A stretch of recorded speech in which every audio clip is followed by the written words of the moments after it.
हाय hello everyone. So Kalyan jewellers का Q3 का कौन कौन एनालिसिस करेंगे आज हम। रिजल्ट बहुत अच्छे रहे थे कंपनी के थर्ड क्वार्टर में। अब देखेंगे कि कौन कौन में मैनेजमेंट का कैसा कमेंट्री आने वाले क्वार्टर्स को लेकर के, एक्सपेंशन का क्या प्लान है एंड ओवरऑल कैसा आउटलुक, कैसी अपॉर्चुनिटी लगती है इस बिजनेस के अंदर। सो इनका रेवेन्यू ग्रोथ काफी स्ट्रांग था। इंडिया बिजनेस 42% पे ग्रो किया कंपनी का एंड प्रोबेबली अगर आप mid cap large cap space में देखोगे तो सबसे फास्टेस्ट ग्रोइंग प्लेयर है कल्याण पिछले काफी सारे क्वार्टर्स से। इनफैक्ट FY22, FY23, FY24 तीनों सालों में अगर आप देखोगे तो कंपनी का 25-30% के रेंज में ग्रोथ रहा है। एंड इस 9 मंथ्स के अंदर भी हर एक क्वार्टर में जो कंपनी का ग्रोथ है वो 35-40% का आया है। तो एक हाई बेस के ऊपर कंपनी इस ग्रोथ को सस्टेन कर पा रही है। सो एक्चुअली में बहुत एक्सेप्शनल परफॉर्मेंस है कंपनी की। स्टैंड अलोन लेवल पे भी अगर हम देखें तो 40% का ग्रोथ है बिजनेस में। एंड ग्रोथ ड्राइव कहां से हो रही है? So same store sales growth बहुत क्रिटिकल पॉइंट होता है ये रिटेलर्स के लिए, रिटेल ज्वेलरी कंपनीज के लिए। तो इनका एसएसजी अगर आप देखोगे तो Q1 में 12% का एसएसजी था, same store sales growth. Q2 में 23% का एसएसजी आया और थर्ड क्वार्टर में 24% का एसएसजी आया। इनका बेस काफी बड़ा है, 300 के आसपास के स्टोर्स है कंपनी के।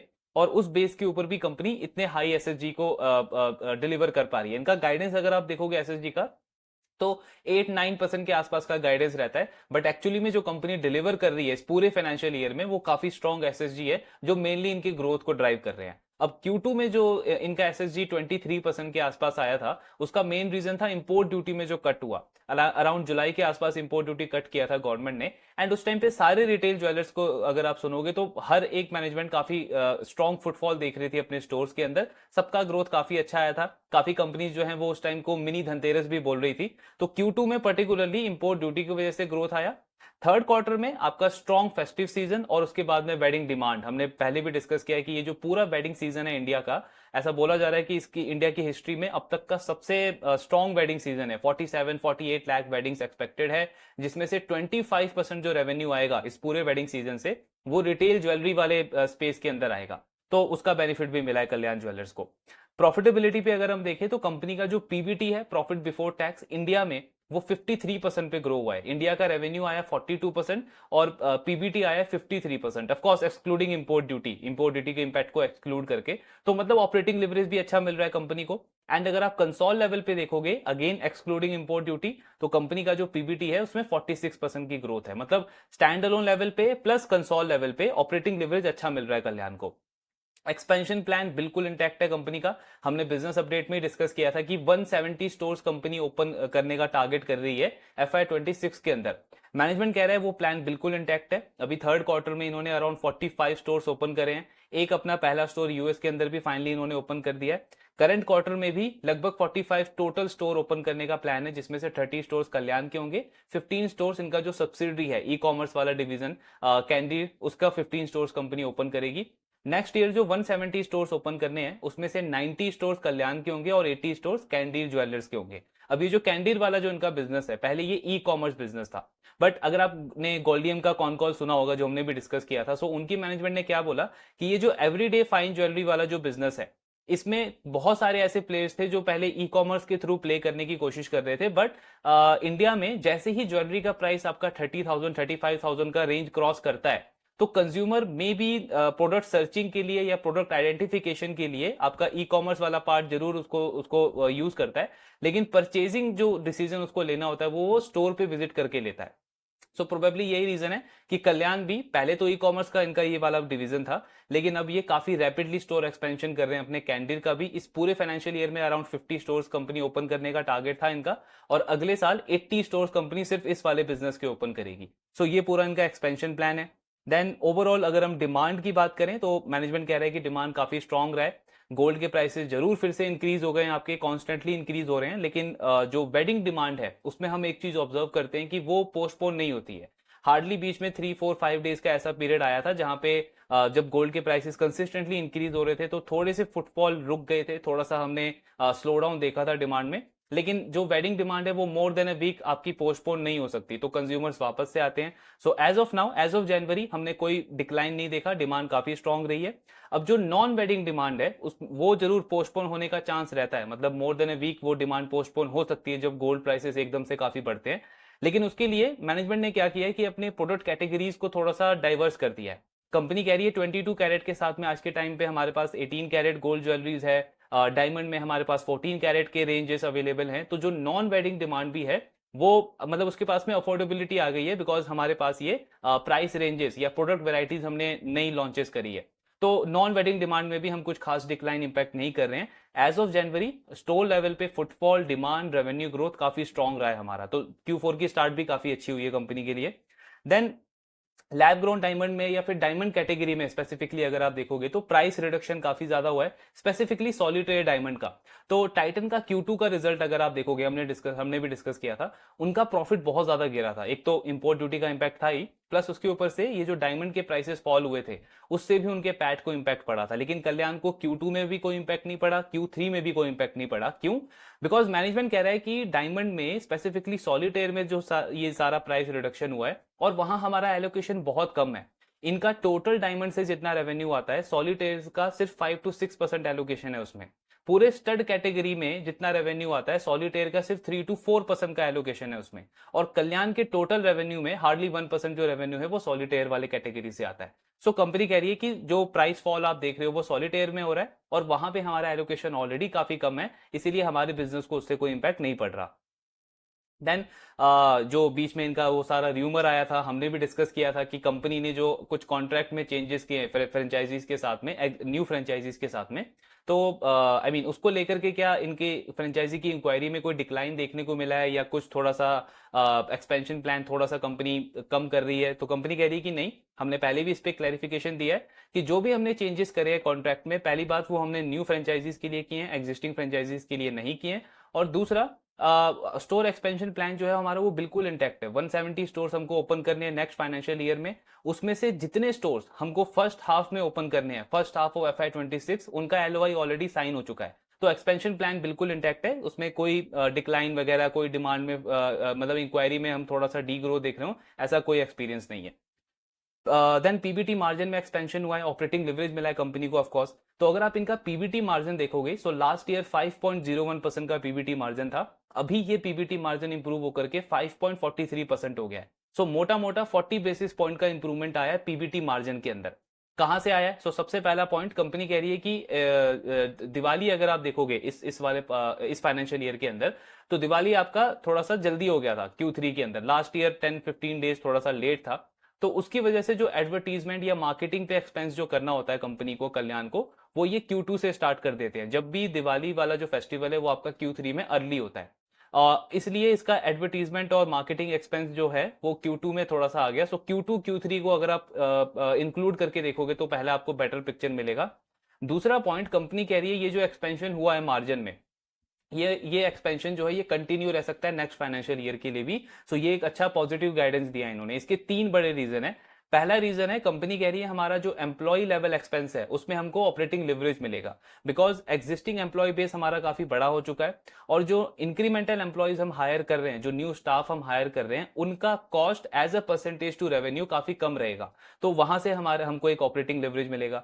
दूसरा, डेट रिडक्शन कर रही है कंपनी। सो लास्ट 4-5 ईयर में अगर आप देखोगे तो कल्याण आई थिंक ऑलमोस्ट 500 करोड़ के आसपास डेट रीपे कर चुका है। ये कंटिन्यू करेगी कंपनी आने वाले फाइनेंशियल ईयर्स के अंदर भी, क्वार्टर्स के अंदर भी। तो उससे क्या होगा? फाइनेंस कॉस्ट कम होगा, वहां से पीबीटी मार्जिन में इंप्रूवमेंट एक्सपेक्ट कर रही है कंपनी। एंड तीसरा पॉइंट, एडवर्टीजमेंट और मार्केटिंग एक्सपेंस में भी कंपनी को बेनिफिट मिलेगा, ऑपरेटिंग लिवरेज मिलेगा, बिकॉज बेस ऑलरेडी बढ़ चुका है। 4 साल पहले अगर आप देखोगे तो कल्याण एक रीजनल प्लेयर होता था, साउथ इंडियन प्लेयर होता था, आज ऑलमोस्ट पैन इंडिया लेवल पे इसकी प्रेजेंस है। सो कंपनी कह रही है कि इससे बेनिफिट क्या मिलता है, जब भी एक पर्टिकुलर मार्केट में हमको न्यू स्टोर्स ओपन करना होता है तो हमको न्यू स्टोर पे उतना मार्केटिंग स्पेंड नहीं करना पड़ता जितना हमको पहले करना पड़ता था, बिकॉज ब्रांड अब बन चुका है, अवेयरनेस हो चुकी है मार्केट में। तो ये 3 बड़े रीजन हैं जिससे हमको लगता है कि पीबीटी मार्जिन जो हमारा इंप्रूव हुआ है इस फाइनेंशियल ईयर में, वो नेक्स्ट ईयर भी कंटिन्यू रहेगा, यानी ऑपरेटिंग लिवरेज ज्यादा रहेगा। और यही इन्होंने पहले भी बोला है कि हमारा पीबीटी का ग्रोथ हमारे रेवेन्यू ग्रोथ से ज्यादा रहेगा, मतलब प्रॉफिट का ग्रोथ अच्छा रह सकता है कंपनी का। देन आपने भी देखा होगा काफी सारे आर्टिकल्स हैं गोल्ड लीज कॉस्ट को लेकर के कि वो इंक्रीज हुए हैं। अब इनका ये जो कॉन कॉल हुआ है ये जनवरी में हुआ था, सो तब तक ऐसा कुछ आया नहीं था, तो मैनेजमेंट कह रही है कि अभी तक तो कोई इंपैक्ट नहीं है। बट ऑफ कोर्स आपने सेंको के कॉन कॉल में भी देखा होगा कि उनकी मैनेजमेंट ने भी बोला है कि ये जो GML है या गोल्ड लीजिंग कॉस्ट है, ये 2 से 3% इंक्रीज हो जाएगा सारे रिटेलर्स का, सारे रिटेल ज्वेलर्स का। बैंक्स की तरफ से उस रेट को इंक्रीज कर दिया गया है। कल्याण ने इस कॉन कॉल में तो बोला है कि हम पे कोई इंपैक्ट नहीं पड़ा है, बिकॉज इस टाइम तक वो चीज आई नहीं थी। अब Q4 ऑनवर्ड्स हम देखेंगे कि काफी सारे कंपनीज का जब रिजल्ट आएगा तो उस पर हमको क्लैरिटी मिलेगा कि किस कंपनी को कितना इंपैक्ट पड़ा है। कल्याण क्योंकि ऑलरेडी डेट रिडक्शन फेज में है तो इनका फाइनेंस कॉस्ट वहां से तो कम होगा, लेकिन ये जीएमएल वाले पार्ट पे कितना इंक्रीज होता है, कितना इंपैक्ट पड़ता है, ये हमको फोर्थ क्वार्टर के कौन कौन में आइडिया लगेगा इसका। देन कस्टम ड्यूटी का इंपैक्ट जो है वो कंप्लीट हो चुका है। सो पूरे फाइनेंशियल ईयर में 120 करोड़ का पैट के ऊपर इंपैक्ट आया कल्याण का। अगर आप इस कंपनी का लास्ट 9 मंथ्स का प्रॉफिट देखोगे, सो आई थिंक 525-30 करोड़ का प्रॉफिट है इनका लास्ट 9 मंथ्स में। इसमें इंपोर्ट ड्यूटी का जो इंपैक्ट है 120 करोड़ का, अगर हम उसको एडजस्ट करें तो इनका 9 मंथ्स का पैट कितना हो जाता है, 650 करोड़ के आसपास। पिछले पूरे साल में कंपनी का प्रॉफिट था अराउंड 590 या 600 करोड़। सो मतलब लास्ट फुल ईयर के प्रॉफिट को कंपनी ऑलरेडी 10% से सरपास कर चुकी है इन 9 मंथ्स के अंदर। तो इससे हमको आइडिया लगता है कि प्रॉफिटेबिलिटी वाले पार्ट पे बहुत स्ट्रॉन्ग परफॉर्मेंस आया कल्याण का। एंड जैसा इनका एक्सपेंशन प्लान है, ऑपरेटिंग लिवरेज जो इनको मिलने का चांस है, ये ट्रेंड कंटिन्यू रह सकता है आने वाले क्वार्टर्स में। देन डायमंड प्राइसिंग वगैरह पे वही सेम चीज कंपनी कह रही है कि जो प्राइस करेक्शन हुआ है वो एक तो सॉलिटेयर में हुआ है, और सॉलिटेयर में भी अप टू 50 सेंट्स, इतना ज्यादा प्राइस करेक्शन नहीं हुआ है। 50 सेंट्स की ऊपर की जो कैटेगरी है 1 कैरेट 2 कैरेट 3 कैरेट, वहां पे प्राइस करेक्शन ज्यादा देखने को मिला है। सो हमारा तो टोटल एलोकेशन उसमें बहुत कम है, इसीलिए हमारे बिजनेस पे, रेवेन्यू पे, इन्वेंट्री पे उसका ज्यादा इंपैक्ट नहीं आया है। देन डेट पे क्या मेजर चेंजेस हुए हैं? सो कंपनी कह रही है कि Q3 में हमने कोई डेट फर्दर डेट रीपे नहीं किया है। तो जो Q2 में हमारा डेट लेवल था अभी करंटली ऑलमोस्ट उतना ही है। इस क्वार्टर में, ये जो क्वार्टर आपका चल रहा है फोर्थ क्वार्टर में, इसमें कंपनी 150 करोड़ का डेट रीपे और करेगी। लास्ट 18 मंथ्स में 450 करोड़ का डेट रीपे कंपनी कर चुकी है। तो टोटल डेट रीपेमेंट अगर आप देखोगे तो 600 करोड़ के आसपास हो जाएगा कल्याण का लेस देन 2 ईयर्स के अंदर। अब सबसे इंटरेस्टिंग पॉइंट कि कंपनी का इनका प्लान है, इनकी स्ट्रेटेजी है कि जो इनका लैंड एक पड़ा हुआ है, कोलैटरल पड़ा हुआ है बैंक के पास में, उसको ये पहले रिलीज करवाएंगे, देन उसको डाइवेस्ट करेंगे, जिससे बैलेंस शीट और इनका हेल्दी हो जाएगा। सो उसके दो प्रोसेस है। पहला तो आपको डेट रिड्यूस करना होता है, तो वो कंपनी ने कर दिया है, डेट रिड्यूस काफी हद तक कर दिया है। अब कंपनी बैंक्स के साथ में इनका डिस्कशन चल रहा है। इन्होंने रिक्वेस्ट करा है बैंक को कि हमको जो कोलैटरल के अगेंस्ट में जो लिमिट मिलती है, फाइनेंशियल लिमिट जो मिलती है, उतनी लिमिट की हमको रिक्वायरमेंट नहीं है, हमने डेट भी रिड्यूस कर दिया है। तो ये जो कोलैटरल वाला पार्ट है इसको आप रिलीज कर दो। तो बैंक की तरफ से वो कोलैटरल रिलीज होगा, उसके बाद आगे इसको डाइवेस्ट वगैरह करने का प्लान करेगी कंपनी। ये रिलीज होने में, ये पूरा प्रोसेस कंप्लीट होने में 3 से 4 मंथ्स का टाइम और लगेगा, मैनेजमेंट का कहना है। So most probably fourth quarter का जो कॉन कॉल होगा उसमें हमको इस पर थोड़ा सा और बेटर क्लैरिटी मिलेगा।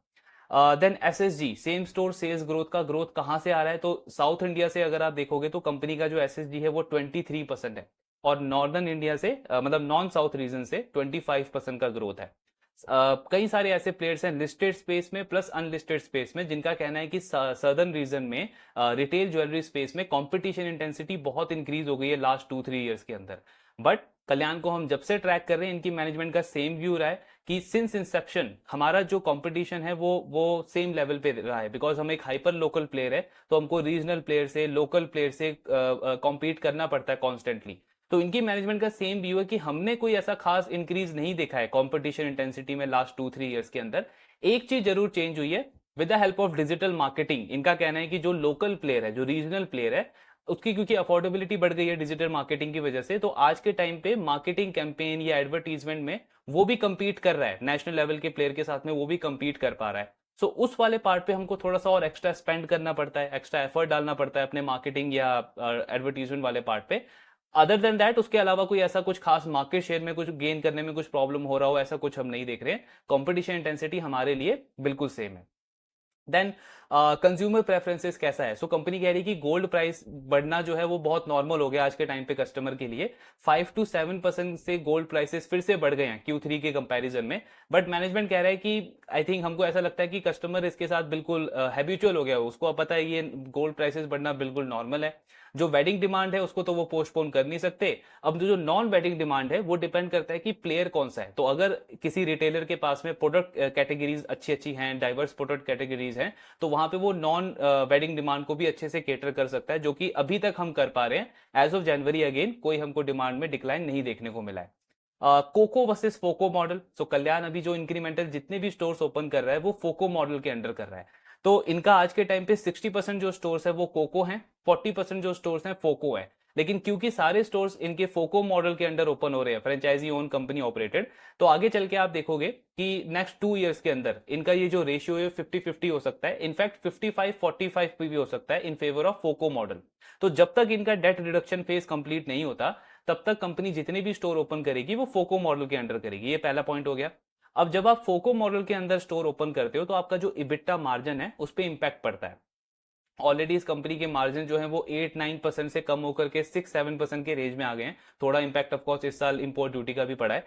तो मैनेजमेंट कह रही है कि आगे चल के 100 से 110 बेसिस पॉइंट का इंपैक्ट और पड़ सकता है हमारे इबिट्टा मार्जिन के ऊपर, क्योंकि सारे स्टोर्स जो हैं वो फोको मॉडल के अंडर ओपन करेंगे। लेकिन फोको मॉडल में बेनिफिट क्या होता है कि पीबीटी मार्जिन ज्यादा होता है, यानी ऑपरेशनल मार्जिन कम हो गया लेकिन बॉटम लाइन का मार्जिन बेटर होता है, तो वहां पे प्रॉफिटेबिलिटी पे कोई खास इंपैक्ट नहीं पड़ेगा। और जब ये खुद से कोको स्टोर ओपन करना स्टार्ट करेंगे तो इबिट्टा मार्जिन भी इंप्रूव होना स्टार्ट हो जाएगा। कैंडीर के एक्सपेंशन का कैसा प्लान है? अभी तक इस क्वार्टर में 15 स्टोर्स ओपन करेगी करंट क्वार्टर में। नेक्स्ट फाइनेंशियल ईयर में 80 स्टोर्स ओपन करने का प्लान है, यानी 100 से ज्यादा स्टोर्स हो जाएंगे कैंडीर के। मैनेजमेंट कह रहा है अगले साल हमारा टारगेट है कि इसकी मार्केटिंग एक्टिविटी बढ़ाएंगे, स्टोर्स लेवल पे फुटफॉल को इंक्रीज करेंगे। कैसे करेंगे? वही मार्केटिंग एडवर्टीजमेंट करके।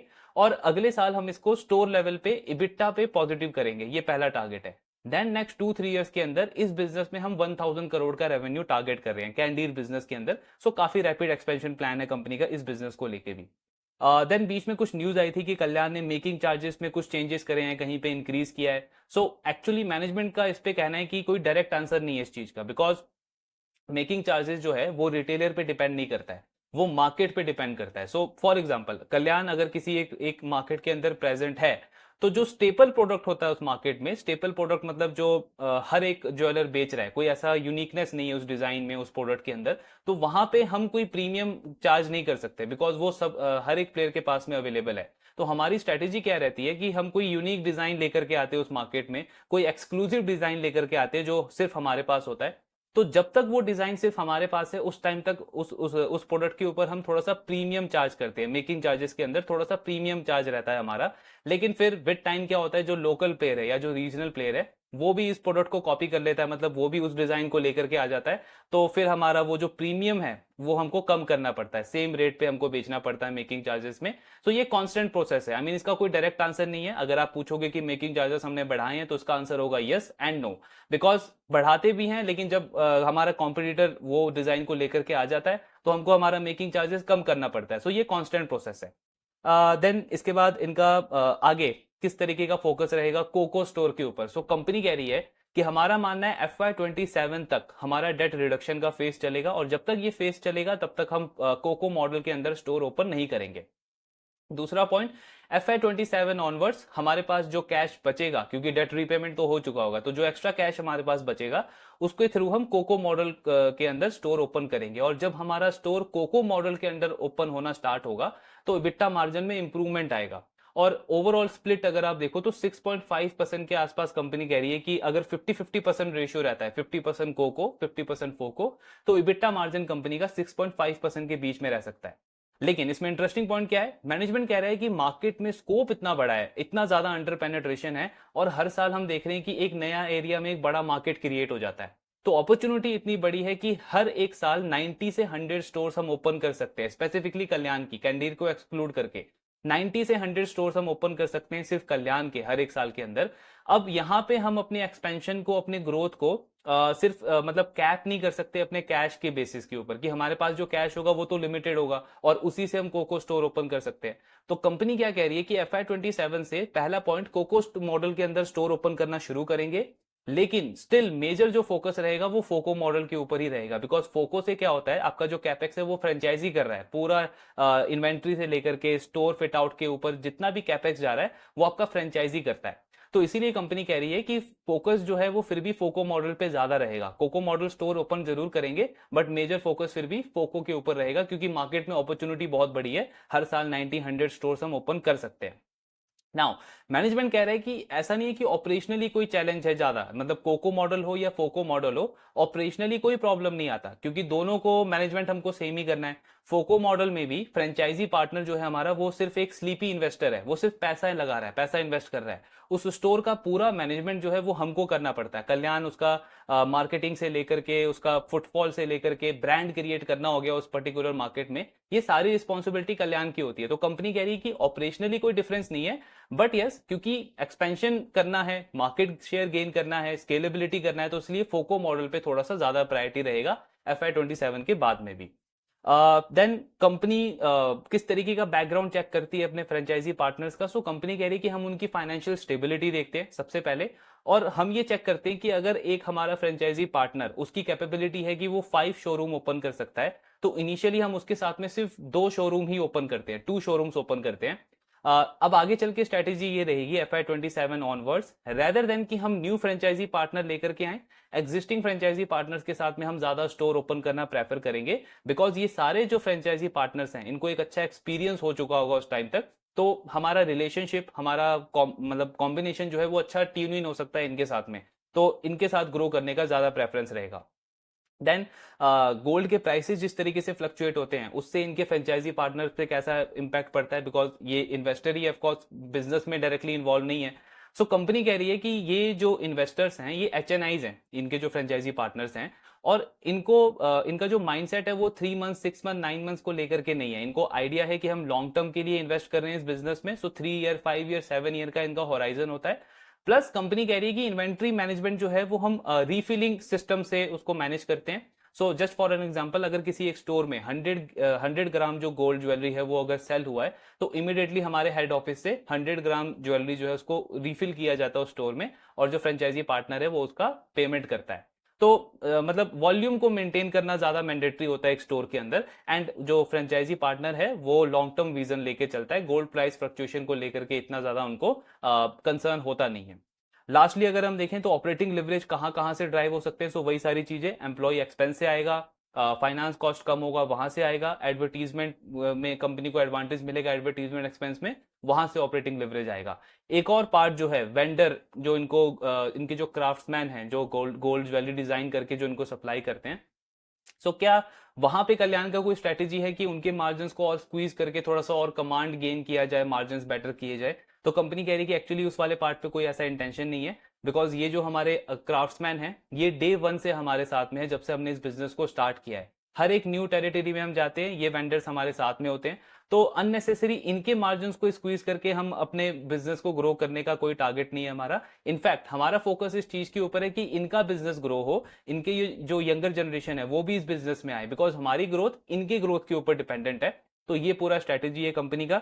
सो ये पूरा कॉन कॉल था कल्याण का। ग्रोथ अच्छी है, रिजल्ट काफी अच्छे हैं। आगे आने वाला एक्सपेंशन प्लान अगर हम देखें तो 40-45% से company store expansion plan target कर रही है, और उसमें अगर SSG इनकी इस लेवल की रहती है, 15-20% का भी SSG रहता है, तो बहुत हाई चांस है कि जो करंट ग्रोथ रेट हम देख रहे हैं कल्याण का 30-40% का, इसको कंपनी मेंटेन कर सकती है आने वाले क्वार्टर्स में, अनटिल डिमांड में अगर कुछ बहुत बड़ा नेगेटिव नहीं होता है। तो अभी तक तो आउटलुक काफी अच्छा लग रहा है। एक जो लीज कॉस्ट वाला पार्ट है, ऑफकोर्स वो थोड़ा छोटा सा कंसर्न है सारी ज्वेलरी कंपनीज के लिए, बट वो भी कल्याण स्पेसिफिक नहीं है, वो सब पे उसका इंपैक्ट पड़ेगा, वो देखना होगा कल्याण पे स्पेसिफिकली कितना इंपैक्ट पड़ता है, फोर्थ क्वार्टर के कॉन कॉल में उसका आइडिया मिलेगा। बट ओवरऑल अगर हम बिजनेस वाइज बात करें तो सबसे बेस्ट ग्रोथ है।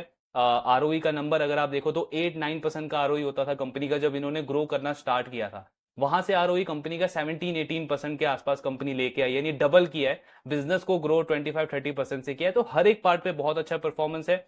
वैल्यूएशन ऑलरेडी ल्यूक्रेटिव हो गए, ठीक ठाक करेक्शन हुआ है स्टॉक प्राइस के अंदर, एंड बिजनेस का ग्रोथ कांस्टेंट है। सो सारी चीजें ठीक लग रही है, ट्रैकिंग कंटिन्यू रखेंगे। बाकी देखते हैं आने वाले क्वार्टर्स में कैसा परफॉर्मेंस रहता है कंपनी का। आपके जो भी डाउट्स है शेयर करते रहिए। Thank you very much.